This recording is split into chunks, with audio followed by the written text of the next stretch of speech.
Düşmən sizi görməli deyil, düşmən sizin varlığınızdan xəbərdar olmalı deyil. Görünməz olub, düşmənin yanına kimi soxulmalı və bir zərbə ilə düşmənə sarsıdıcı zərbə endirməlisiniz.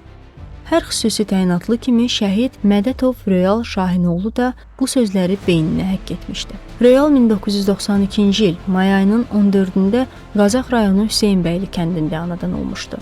Qazax rayonu Hüseynbəyli kənd orta məktəbini bitirən Röyal 2009-cu ildə hərbi xidmətə yollanır. Ömrünü vətəni müdafiəyə həsr etməyə qərar verən Röyal 2011-ci ildə Kiçik Gizir ordu sıralarına geri dönmüşdür.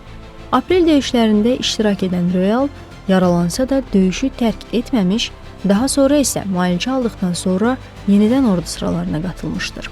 Aprel döyüşlərindən sonra səbrlə Ali Baş Komandanın əmrini gözləyən Röyal 27 sentyabr günü cəbhəyə ön sıralarda atılanlardan biri idi. Röyalın vəzifəsi snayper kimi görünmədən görmək, ölmədən öldürməkdən ibarət idi. Bu vəzifəni uğurla icra etdikdən sonra isə yenidən düşmənə hər vəclə zərbə vurmağa çalışırdı.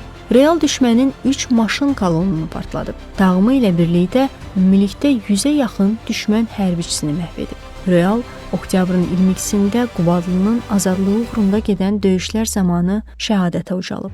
Ölümündən sonra Füzulinin, Kəlbəcərin, Xocavəndin, Şuşanın azad olunmasına görə, igidliyə görə Vətən uğrunda medalları və Azərbaycan bayrağı ordeni ilə təltif edilmişdir. Şəhid Mədətov Röyal Şahinoğlu Qazax rayonu Hüseynbəyli kənd qəbirstanlığında dəfn edilmişdir.